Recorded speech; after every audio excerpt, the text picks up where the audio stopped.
বর্তমানে সুন্দরবনে বাঘ রয়েছে ১২৫টি। ৫ বছরে বেড়েছে ১১টি বাঘ। এছাড়া ২১টি নতুন শাবকের ছবি পাওয়া গেছে। সুন্দরবনে তৃতীয় দফা বাঘ শুমারি শেষে মঙ্গলবার সচিবালয়ের সংবাদ সম্মেলনে এসব তথ্য দেন পরিবেশ বন উপদেষ্টা সৈয়দ রেজওয়ান হাসান। তিনি জানান, সুন্দরবনে বাঘ সংরক্ষণের আওতায় ২০২৩ থেকে ১ বছর গণনার কাজ চলে। সাতক্ষীরা, খুলনা, চাঁদপাই ও শরণখোলা রেঞ্জকে ৬০৫ গ্রিডে ভাগ করা হয়। সেখানে ১,২১০টি ক্যামেরার ট্র্যাপিং পদ্ধতিতে এই কার্যক্রম চালানো হয়। ৭,০০০-এরও বেশি বাঘের ছবি বিশ্লেষণ করে চূড়ান্ত সংখ্যা নির্ধারণ করা হয়। ২০১৮ সালে এর আগের জরিপে বাঘ ছিল ১১৪টি, আর ২০১৫ সালে ছিল ১০৬টি। উপদেষ্টা আরও জানান, বনের ১০০ বর্গ কিলোমিটার এলাকায় বাঘের ঘনত্ব ২.৬৪ ভাগ বেড়েছে। বনের অর্ধেকের বেশি এলাকা সংরক্ষিত ঘোষণা করা হয়েছে। চোরা শিকারী ও বাঘের খাবার হরিণ, শূকর সহ অন্য প্রাণী রক্ষায় বেশ কিছু প্রকল্প চলছে। ২০২৩-২৪ সালে সুন্দরবনে পরিচালিত বাঘ জরিপে বাঘের সংখ্যা ১২৫টি পাওয়া যায় এবং প্রতি ১০০ বর্গ কিলোমিটার বনে বাঘের ঘনত্ব পাওয়া যায় ২.৬৪। ২০১৮ সালের তুলনায় ২০২৪ সালে সুন্দরবনে বাঘের সংখ্যা ৯.৬৫% বৃদ্ধি পেয়েছে এবং ২০১৫ সালের তুলনায় বাঘের সংখ্যা ১৭.৯২% বৃদ্ধি পেয়েছে। আমি পরের প্যারাটা একটু পড়ি। সচিবালয় থেকে এই মুহূর্তে আমার সাথে আরো যুক্ত হচ্ছেন সহকর্মী হাসিব মাহমুদ শাহ। হাসিব মাহমুদ শাহ, বন ও পরিবেশ বিষয়ক উপদেষ্টার ব্রিফিংয়ে আপনি ছিলেন, বিভিন্ন বিষয় উঠে এসেছে, জানাবেন। সেখানে ২১টি নতুন শাবকের ছবি পাওয়া গেছে, সব মিলে আর কি তথ্য আছে?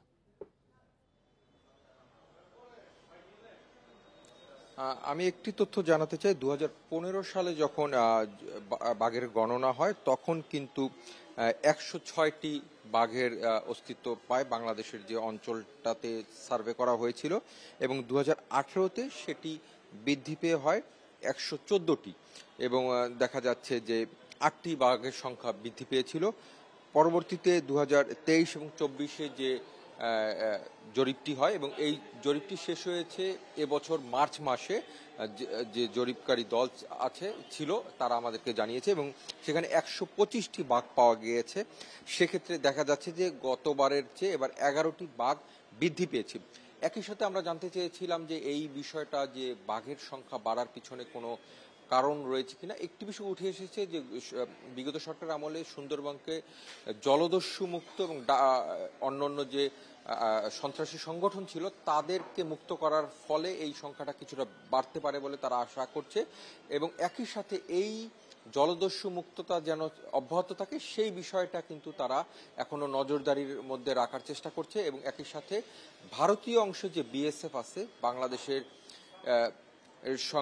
বাংলাদেশের বিজিবি আছে, তারা জয়েন্ট পেট্রোলিং এর মাধ্যমে এইটা যেন নিয়ন্ত্রণে থাকে, এই চোরা কারবারিরা যেন এখানে আসতে না পারে এবং কোনো ধরনের তাদের অ্যাক্টিভিটি না করতে পারে, সেই বিষয়টার জন্য তারা চেষ্টা চালাচ্ছে। দুটি দেশ সমন্বিতভাবে যেন এই কাজটি করতে পারে, তাতে আশা করা যাচ্ছে যে সামনের দিনে এই বাঘের সংখ্যাটা বাড়বে। আরেকটি বিষয় হচ্ছে, আরেকটি বিষয়, সেটি হচ্ছে এখানে যেহেতু বাঘ জরিপ, নতুন বাঘের সংখ্যা কমা বাড়া এটি আসবে বেশি করে, কিন্তু গত ১ বছরে কি পরিমাণ বাঘ বা কতটি বাঘ চোরা শিকারীদের হামলায় মারা গেছে অথবা বাঘের চামড়া পাচার করা হয়েছে, এই বিষয়ে কোনো তথ্য কি এখানে উঠে এসেছে বা আপনারা জিজ্ঞেস করেছিলেন? এই বিষয়ে আমরা জানতে চেয়েছিলাম যে ট্র্যাপিং গুলো ব্যবহার করা হয়েছে সেখানে অনাকাঙ্ক্ষিত কি ধরনের ঘটনা ঘটেছে।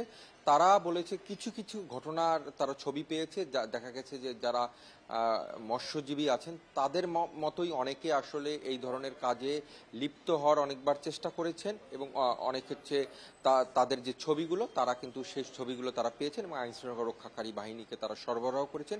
সেই অনুযায়ী কিন্তু সেই ব্যবস্থাপনাগুলোও চলছে এবং আগের চেয়ে কমে এসেছে। আমরা একই সাথে জানতে চেয়েছিলাম বিভিন্ন সময় সুন্দরবনে অগ্নিকাণ্ডের যে ঘটনা ঘটে সেই বিষয়ে কি ধরনের ঘটনার সাথে কারা জড়িত, সেই বিষয়গুলো কিন্তু উঠে এসেছে এবং সেই বিষয়ে কিন্তু সরকার ব্যবস্থা নিচ্ছে।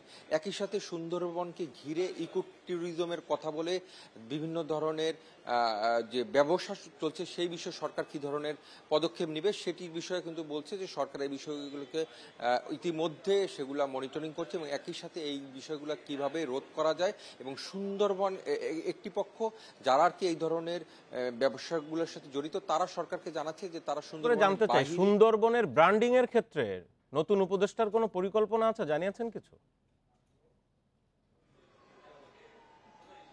না, এই বিষয়ে কিন্তু এখনো কিছু উনি একটি বিষয় কিন্তু কনফার্ম করেছেন যে মাত্র 2 মাস হয়েছে মানে এই মন্ত্রণালয়ের সে দায়িত্বে আছেন এবং সেক্ষেত্রে দেখা যাচ্ছে যে এত পরিমাণ দায়িত্ব সেখানে তারা চেষ্টা করছেন। তবে বাসার একটি বিষয় বলে রাখি, গতকালকে যে সেন্ট মার্টিন নিয়ে কথা হয়েছে, সেন্ট মার্টিনের যে বিষয়গুলোর সিদ্ধান্ত আসছে সেই বিষয়ে আমরা জানতে চেয়েছিলাম।